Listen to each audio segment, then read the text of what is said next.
meu ente querido, produz, materializa lá. Mas e os outros casos? Né? Os outros casos onde eu atraio essas criaturas que já estão mortas e que elas usam a minha energia vital. A gente vê em teosofia que uma das partes constituintes do homem é o seu corpo energético. E esse se desfaz imediatamente depois da sua morte. Né? Mas o corpo astral, ele persiste ainda por um tempo. E ele precisa dessa energia vital que ele não tem mais para causar esses fenômenos. Então essa era a crítica de Blavatsky. Luiz, certo? Oi. Você deu aí dois exemplos, né? Um que poderia ser da parapsicologia, né? A pessoa mentaliza e acontece, né? E o outro caso seria o caso do corpo astral que aparece, não é isso? Em nenhum dos dois casos a verdadeira identidade da pessoa está lá. No caso da parapsicologia, não. No outro caso, que é o corpo astral, vamos dizer, a essência do indivíduo está lá ou não. Eu não entendi, só essa parte. Bem, aqui. pode estar, porque ainda existe o terceiro caso. Né? Isso, os próprios mestres Blavatsky respondem nas cartas. Todas as manifestações mediúnicas são falsas? Foi isso que Blavatsky disse? Não, não foi isso que ela disse. Ela disse que naquele caso, lá na fazenda do Zé, estava acontecendo isso que ela via claramente.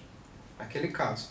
Agora, teria como eu negar que uma mensagem de um Emmanuel, né, trazida por Chico Xavier e de outros seres, tem inteligência naquelas mensagens? É lógico que não tem como eu negar que tem. Né? Mas aí, os mestres respondem o seguinte: olha, a comunicação com os mortos, ela é impossível? Não, ela não é impossível, ela se dá em alguns casos. Nesse que o Felipe falou nesse instante. Né? Eu me elevo até lá e trago essa informação. Né? Então essa conexão é possível em alguns casos. Em alguns casos ela é possível. Eles deixam isso bem claro. Né? Então, às vezes, eu vejo teósofos fazendo isso, algumas vezes, né? Não todas, mas algumas, a respeito da mediunidade. Né? Criticam a mediunidade. O que se critica normalmente é quando a mediunidade é passiva, né? Que eu não tenho mais controle sobre mim, e sim aquele ser que está próximo a mim, né? Que está, aí sim, e não é a crítica, é porque isso gera um problema. Né? Muitos médios definham por causa disso, fisicamente falando.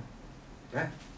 Por causa disso. Porque esses corpos, esses seres se alimentam da energia vital. Essa era a crítica de Blavatsky, nesse caso concreto aqui. Tá certo? Então, assim, a teosofia diz que é impossível o contato com os mortos? Não, ela não diz isso. Tá certo?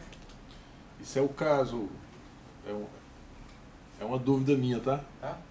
Isso é o caso, por exemplo, do Chico Xavier, do Divaldo Franco. Eu estou falando de homossexualismo.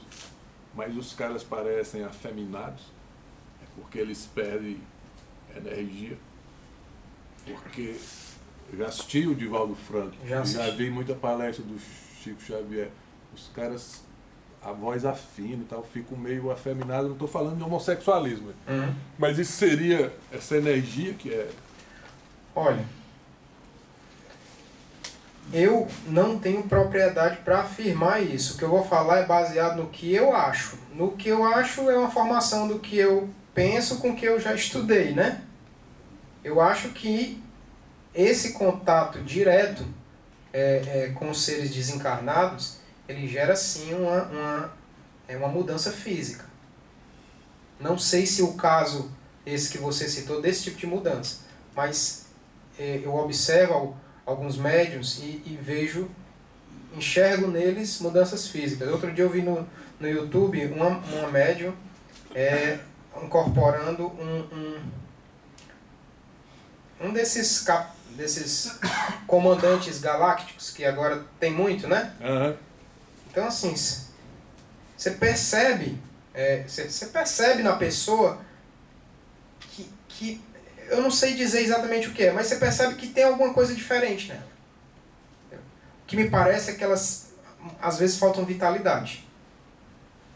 O que me parece. Não sou clarividente. Não sou.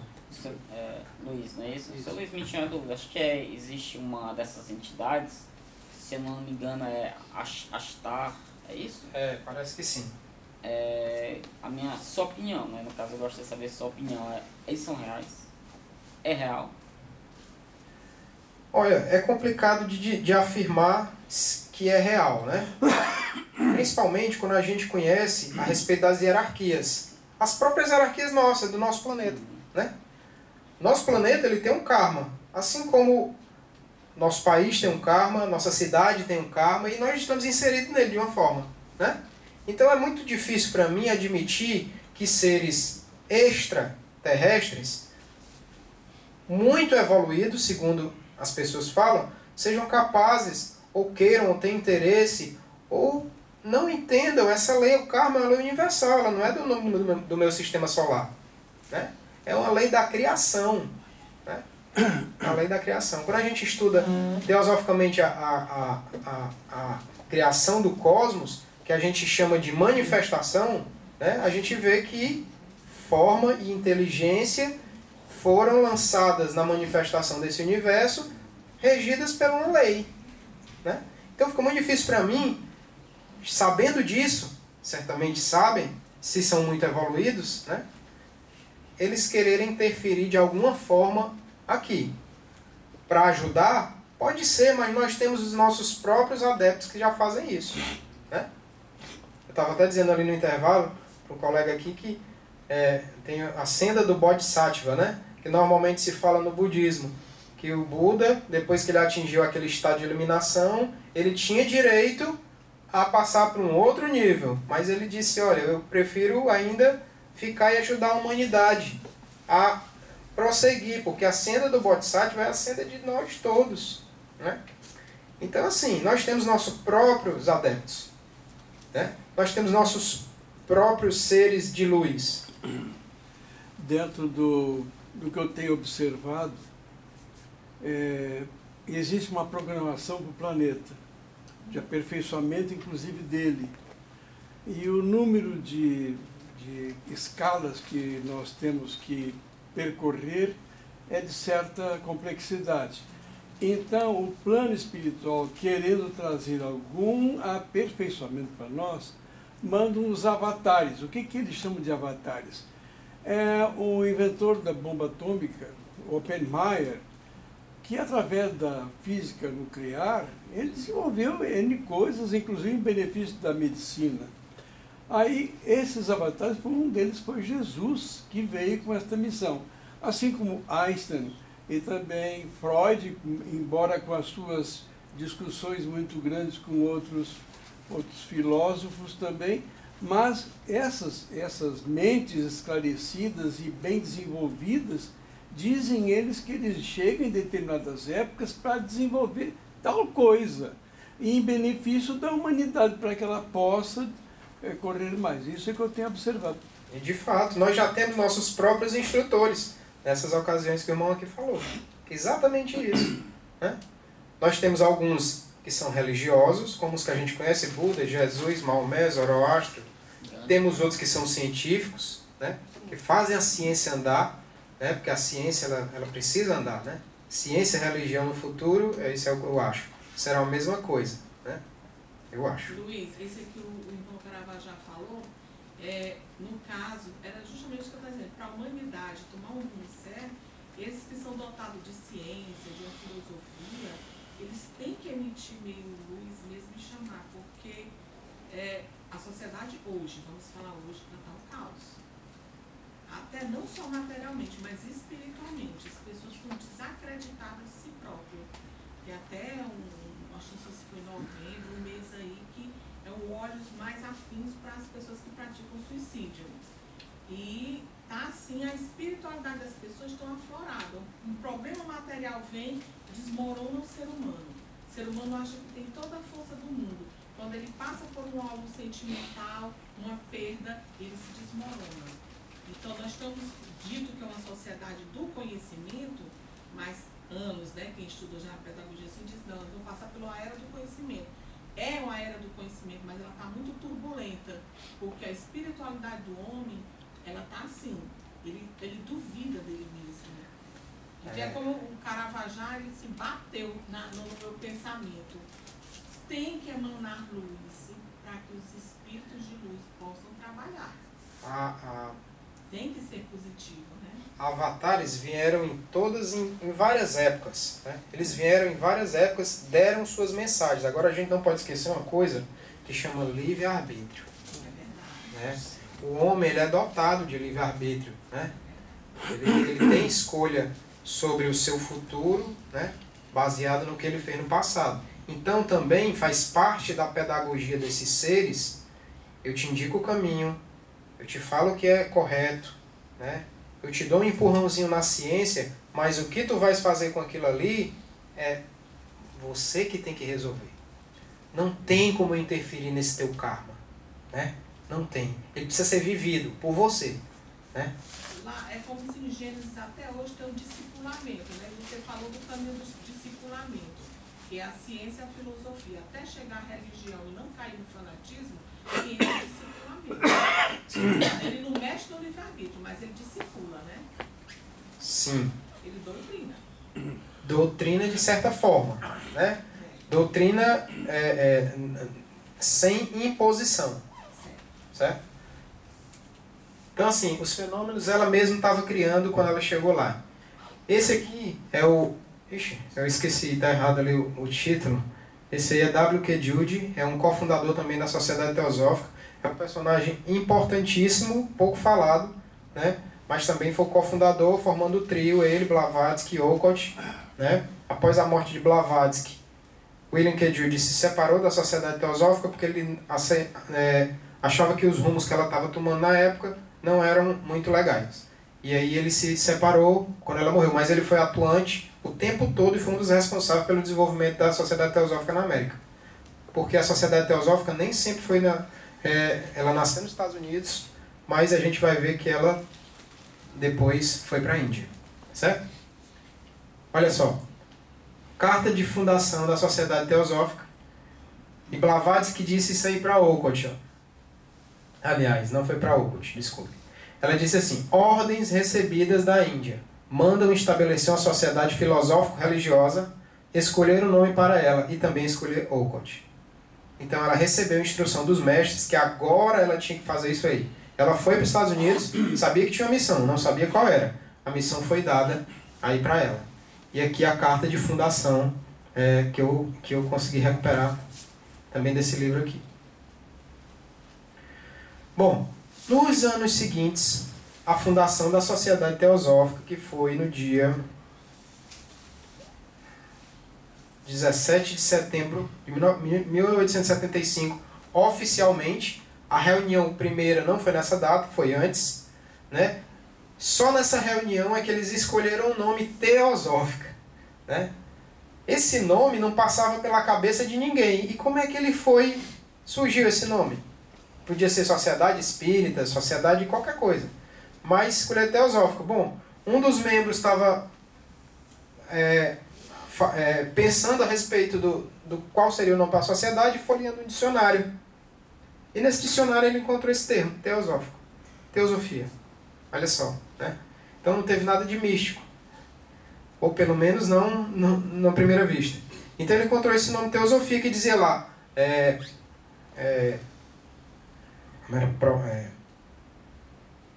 possível contato com os deuses e coisas superiores. Era alguma coisa assim. E aí então ficou Teosófica. Sociedade Teosófica. A partir daí, né? Nos anos seguintes, esse movimento se consolidou na América do Norte, mais e mais. Blavatsky escrevia muito, escrevia vários artigos, né? E em 75, ainda em 75, no final do ano, perto do final do ano, ela começa a escrever Isis Sem Véu, que é uma das maiores obras suas, né? Isis Sem Véu, Doutrina Secreta e outros. Mas Isis Sem Véu, que é considerado revolucionário para a sua época. E aqui eu vou pedir que nos meus...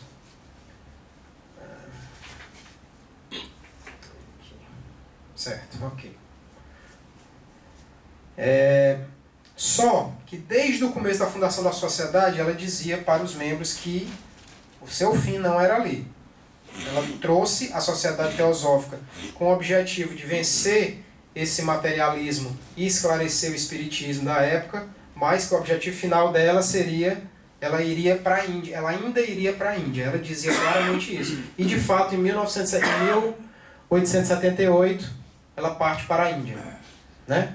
Em 1882, a sede da Sociedade Teosófica é transferida para Adyar, onde é hoje ainda, em Adyar, né? Em 31 de março de 85, ou seja, Blavatsky morreu em 91. Então, 6 anos antes da morte de Blavatsky, ela deixou definitivamente a Índia, né? Gente, a Sociedade Teosófica na Índia, ela é um livro para a gente falar, né? E eu acho que a gente pode abordar outros aspectos aqui. Então, muitos passos, aconteceram muitas coisas, foram anos na Índia, né? Então, muitas coisas aconteceram lá, né, de bom e de ruim, né? Inclusive Blavatsky foi acusado de fraude. Nesse período, a Sociedade de Pesquisas Psíquicas da Inglaterra mandou uma pessoa lá fazer um relatório a respeito dos fenômenos que aconteciam. Que fenômenos eram esses? Blavatsky, no começo da sua carreira, ela mesma produziu os fenômenos, como a gente viu ali. Para quê? Para ela convencer as pessoas que eram materialistas que existia algo além da matéria. Ela se usava desses artefatos, produzir fenômenos, porque ela conseguia, através do corpo astral dela, projetar, tirar o peso de uma coisa, fazer levitar outra, e ela conseguia alguns fenômenos, com o objetivo de atrair a atenção das pessoas. Mas a partir do momento ela parou com isso. E os fenômenos ainda surgiam mesmo assim. E um deles é as cartas dos mestres. Blavatsky tinha 2 mestres, que eram os mais ligados a ela, né? Que era o mestre Moria, como apareceu aí, e o mestre Kuthumi. Esses 2 mestres eram instrutores de Blavatsky. Blavatsky já tinha morado com um deles no Tibete, naquele ano de 1868. Então, eles se comunicavam com Blavatsky de várias formas. Pessoalmente, através de cartas materializadas, eu vou já explicar como é esse processo, e também através de intuição, que é o grande sentido do século que nós nos encontramos, né? Nós temos o tato, paladar, audição, visão, olfato e a intuição. Pouco se acredita nela, mas a intuição de fato existe. Vejam só, quantas vezes você já foi intuído de alguma coisa? Puxa, eu acho que aquilo ali está errado, está certo, é aquele caminho que eu devo seguir. Eu não tenho uma certeza muito bem formulada na minha mente, mas eu tenho aquela impressão, né? Então, assim, Blavatsky se comunicava com os mestres através da intuição também. Muitas vezes eles falavam diretamente com ela, telepaticamente, né? Para isso ela desenvolveu as faculdades. Mas essas cartas que hoje se encontram em um museu em Londres, não é mais o Museu Britânico, é outro, né? Elas mudaram de canto. Essas cartas elas apareciam para as pessoas da Sociedade Teosófica ou não através de precipitação. Precipitação é um fenômeno que o Mahatma, ou mestre, materializa a carta. Materializa. Simplesmente materializar, né? Isso como é que é isso? Como é que funciona essa materialização? Bom, ele reúne só para dar um exemplo, né? Vamos lá. O que diferencia esse livro aqui do meu braço, né? Bom, se a gente for descendo na matéria, vai chegar um ponto que nós somos feitos de átomos, não vai? Alguns átomos são de carbono, outros átomos são de oxigênio, nitrogênio. Eles são diferentes. São? São. Porque eles se arrumam de forma diferente. Mas eles têm subpartículas, não tem? Quando a gente vai descendo, e isso a ciência que está dizendo, não sou eu, as subpartículas, elas são várias. E elas são semelhantes, né? Essas quarks, leptons e etc. Né? Então, o que eu estou tentando dizer é que fundamentalmente nós somos feitos da mesma coisa. Eu e tudo que existe no universo. Nós só nos arrumamos de forma diferente. Eu me arrumo como pessoa, por algum motivo, e aqui se arrumou como livro, como parede, né? Então, assim, a precipitação podia parecer um fenômeno estranho, mas ela acontecia de fato.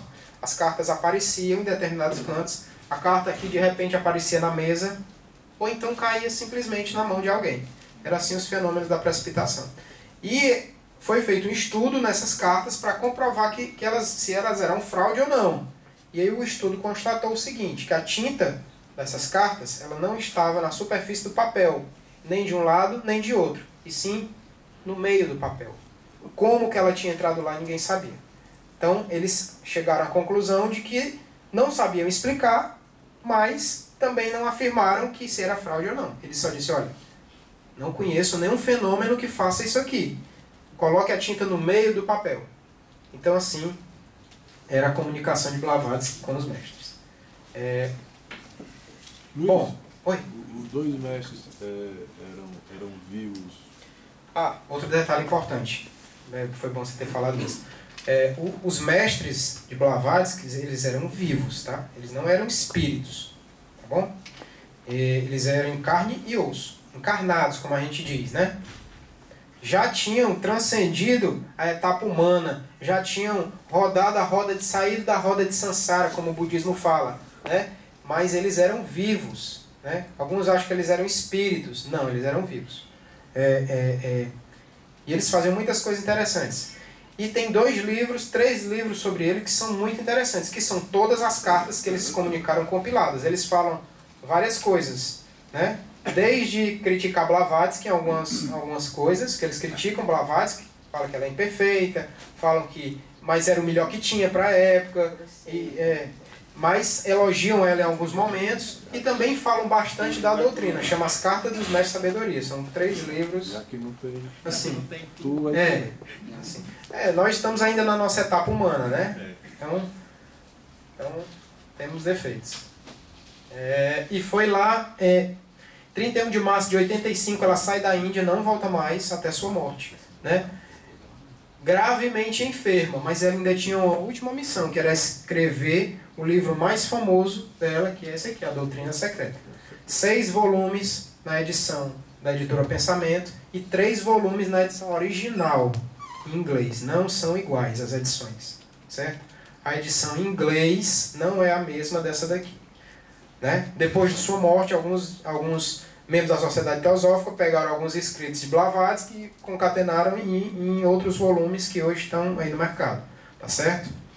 Mas a versão em inglês é que é realmente que foi escrito através de Blavatsky. Bom, gente, depois de falar isso tudo, ok, a gente já viu que teosofia não é religião, não é nova, a sua filosofia também não é nova, a gente viu que a origem da teosofia é do Egito, né? Aponta para o Egito como o berço da nossa raça. Raça? Que raça? Né? Bom, segundo a teosofia, nós estamos na 5ª sub-raça da 5ª raça, certo? São 7 raças no total. Nós tivemos a 4ª raça, né? Que é conhecido no meio esotérico como Atlantes, né? No meio esotérico se fala muito nesse assunto. No meio filosófico, Platão deixou para a gente uma obra chamada Timeu e Critias, que fala sobre a civilização atlântica. Provavelmente da última parte da civilização, né? Já do final da civilização. Tá certo? Então, não dá para a gente falar sobre todas essas raças agora, mas importa saber que o Egito foi o berço dessa nossa raça. Por isso, todo o conhecimento vem de lá. Tá certo? Bom, o que eu chamei de princípios basilares de teosofia ou filosofia esotérica, esse aqui não fui eu que escrevi. Eu peguei emprestado de um livro chamado Autocultura, que é o livro que nós estamos estudando aos dias de domingo lá na loja. Certo? Chama Autocultura à Luz do Ocultismo. Um dos presidentes da Sociedade Teosófica, chamado Ginarajadasa, um indiano, ele escreveu esse livro. E a gente está usando ele uma experiência nova, que é para tentar dar uma dinâmica prática a esses conhecimentos, né? O que esse livro fala? Esse livro fala de como o homem é dividido, quais são os seus corpos e como fazer para aperfeiçoar esses corpos. Ele vai desde o corpo físico, corpo energético, corpo astral, corpo mental, corpo causal, como a gente chama, que é o mental superior para a teosofia, e corpos posteriores, né? que é o corpo búdico e o corpo átmico, dividindo assim o homem em 7 aspectos. Tá certo? E ele faz uma preleção no prefácio do livro, falando que esses são os princípios básicos para se entender a filosofia esotérica. E a gente vai tentar ver aqui até a hora que a gente conseguir. Tá certo? São 15 só. Gente, isso aí, lá na loja, levou 5 domingos para a gente concluir esses princípios. Por quê? Porque a gente faz um estudo meditativo, né? A gente não só lê, a gente lê, interpreta da forma como o cara que está conduzindo a reunião vê e as pessoas vão falando a sua impressão a respeito daquilo. Ou tirando dúvidas, que muitas vezes tem muita gente nova e vai tirando dúvida a respeito da doutrina. Então, o primeiro princípio que ele considera fundamental para entender a filosofia esotérica é o universo manifestado tem raízes em um princípio eterno, ilimitado, imutável, sempre manifestado, chamado absoluto, para Brahma, ou realidade última. Este princípio transcende o alcance da compreensão humana. Bom, com essas características aí, a gente podia chamar ele de uma palavrinha bem simples, que a gente conhece sempre, né? Será isso Deus? Bom, para Brahma não é Deus.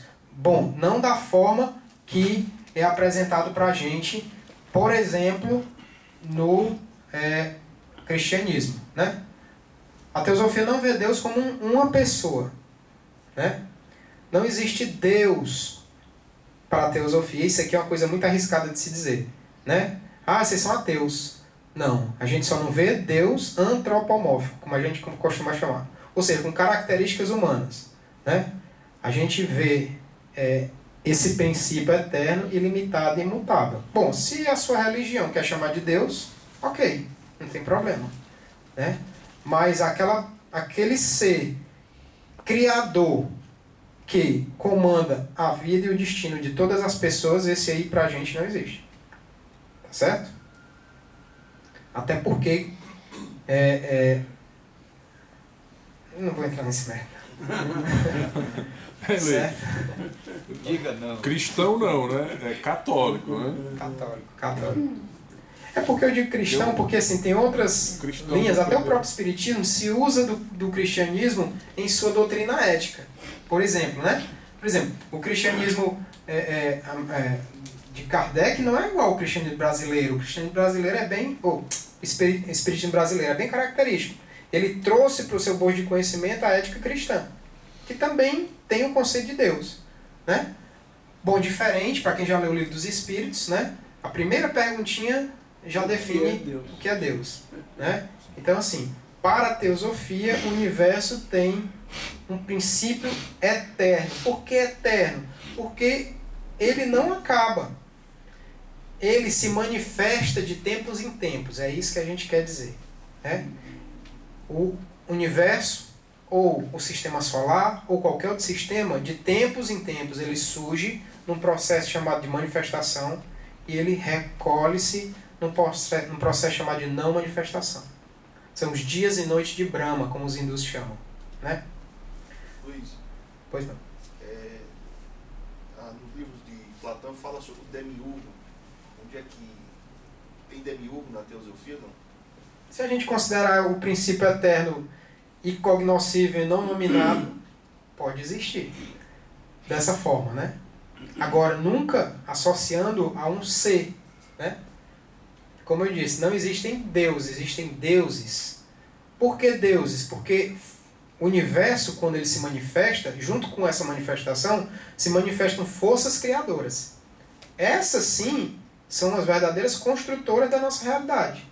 Física, espiritual, mental, astral, tá certo? É assim que se entende. Então, o universo se manifesta.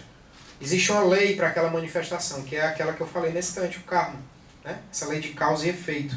Essa lei que quando você altera alguma coisa nesse contexto do universo, por isso que a gente diz, nós todos estamos ligados, né? Quando você altera alguma coisa nesse contexto do universo, nessa ou em outras vidas, você vai ter que, de alguma forma, trazer aquilo para o seu estado natural.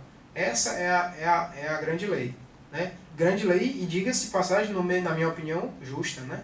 Porque se eu tiro uma coisa do local, eu tenho que colocá-la de novo. Né?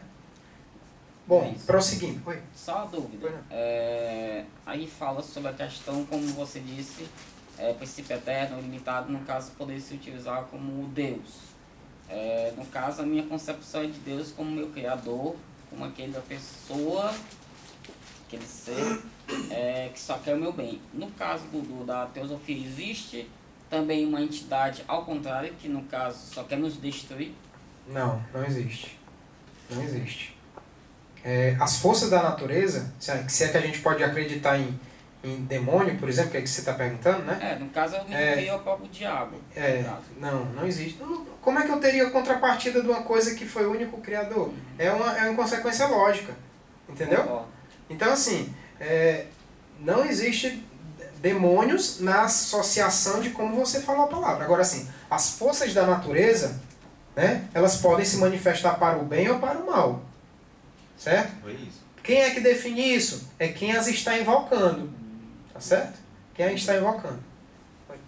E lá no livro da lei, para nós que é a Bíblia, Jesus Cristo falou com Pedro: afasta de mim, Satanás, na hora que ele estava. Né? Então, o demônio não é visto como só essa figura emblemática que te leva à perdição. O demônio é qualquer ato mal de qualquer pessoa que pratique. Esse é o verdadeiro demônio. A situação de absoluto. Você manifesta chamado absoluto. Você falou de átomos, falou de partículas microscópicas, vai muito além e tudo é igual, né? Todas essas partículas... Fundamentalmente somos... A gente se forma a partir de vibrações, né? Cria forma, e entre essas partículas existem vazios, preenchimentos, né? Em todo o universo existe esse preenchimento. Esse absoluto seria isso, que envolve tudo, que está dentro de tudo, que está participando. E essa nossa sincronia, essa nossa relação... É exatamente isso. Blavatsky dizia, e não é um conhecimento dela, é um conhecimento dessa sabedoria, não existem espaços vazios no universo. Não existem. Isso é só porque a gente não consegue ver. E a ciência, ela também diz isso, né, por exemplo? A ciência entrou num dilema há alguns anos atrás, dizendo, poxa, tem alguma coisa errada com as nossas equações, porque a massa que o universo tem, eu não sou cientista, sabe? Minha área é informática e direito, mas eu não sou cientista. Mas eu gosto de ciência. Então, assim, a massa que o universo tem, ela não corresponde com as coisas que acontecem, com os fenômenos, porque ele deveria ter muito mais massa do que ele aparenta ter. Aí foi que surgiu, poxa, como é que a gente vai resolver esse problema? Então tem uma energia escura, ou então tem uma matéria escura. Normalmente a gente ouve isso, né, na mídia, né? A partir desse pensamento que eu acabei de falar, isso quer dizer que Deus está dentro de nós, está fora de nós e está em todos os lugares. Então seria isso o absoluto, né? Exatamente. Então, nós somos como gota de um oceano. Exatamente. Deixa eu fazer a mesma pergunta, mas no vocabulário nosso aqui, não tem o conceito do grande arquiteto, Felipe? Tem, né? Não tem o oposto. Sim. O oposto é a coisa da igreja. Beleza. Mas na situação o oposto, ele criar a estabilidade, ele criar... Como é que funcionaria isso aí? Assim, o que eu posso dizer assim... Posso tentar, Luiz? Mas aí essa questão já é bem filosófica. Eu vou dar um exemplo que o nosso irmão Moisés dá. A coisa de polaridade Isso. Vou dar exemplo que um irmão nosso dá. Se eu concentrar toda a minha força e der amor aqui, Deus não vai vir. Não, é a lei de ação e reação. Sim. Ou seja, vai ser o mal. O Spinoza diz que bem e mal é dependendo do que a gente acha. Quando a gente gosta, quando dá prazer, a gente diz que é bem, diz que é bom. Quando a gente não gosta, diz que é ruim, diz que é mal, diz que não presta. Deixa